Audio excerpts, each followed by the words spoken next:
Dear friends, ನಾನು ಈ ಸುಂದರವಾದ ಕೆರೆಯನ್ನು ತೋರಿಸ್ತಾ ಇದ್ದೀನಲ್ಲ, ಇದು ಮಂದಾರಗಿರಿ, ಬ್ಯಾಂಗ್ಳೂರು ತುಮಕೂರು ಹೈವೇನಲ್ಲಿರುವ ಜೈನ ದೇವಸ್ಥಾನ. ಬ್ಯೂಟಿಫುಲ್ ಜೈನ ದೇವಸ್ಥಾನದ ಹತ್ತಿರ ಇದೆ. ಈ ಮಂದಾರಗಿರಿಯನ್ನು ನೋಡಿದಾಗ ಮನಸ್ಸಿನ ಮೂಲೆಯಲ್ಲಿ ಅನೇಕ ವಿಷಯಗಳು ನೆನಪಿಗೆ ಬಂದವು. ಒಂದು, ಮಂದಾರ ಪುಷ್ಪ, ಆ ಹಾಡಿನಲ್ಲಿ ಬರುವಂತಹ ಮಂದಾರ ಪುಷ್ಪ ನೆನಪಿಗೆ ಬಂತು. ಅದೊಂದು ಬಿಳಿಯ ಸುಂದರ ಪುಷ್ಪ. ಆಮೇಲೆ ಮಂದಾರ ಪರ್ವತ ನೆನಪಿಗೆ ಬಂತು. ನಿಮ್ಗೆ ಯಾರಿಗಾದರೂ ನೆನಪಿಗೆ ಬರುತ್ತಾ ಮಂದಾರ ಪರ್ವತ ಎಲ್ಲಿದೆ ಅಂತ?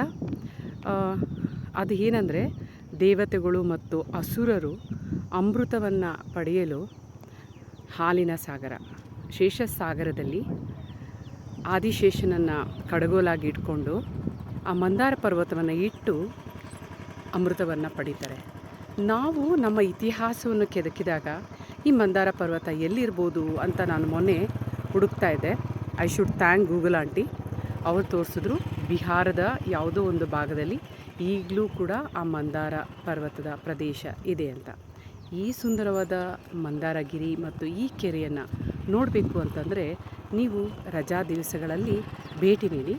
ಬೆಳಗಿನ ಮುಂಜಾವು ಮತ್ತು ಸಂಜೆಯ ಮೋಡಗಳ ಓಕುಳಿಯಲ್ಲಿ ಈ ಸ್ಥಳ ತುಂಬ ಸುಂದರವಾಗಿ ಕಾಣಿಸ್ತದೆ. ಅಲ್ಲಿಯವರೆಗೂ ನಿಮ್ಮೆಲ್ಲರ ನೆಚ್ಚಿನ ಡಾಕ್ಟರ್ ಸತ್ಯ ಚಿನ್ನಪ್ಪ ಧನ್ಯವಾದ ಹೇಳ್ತಾರೆ.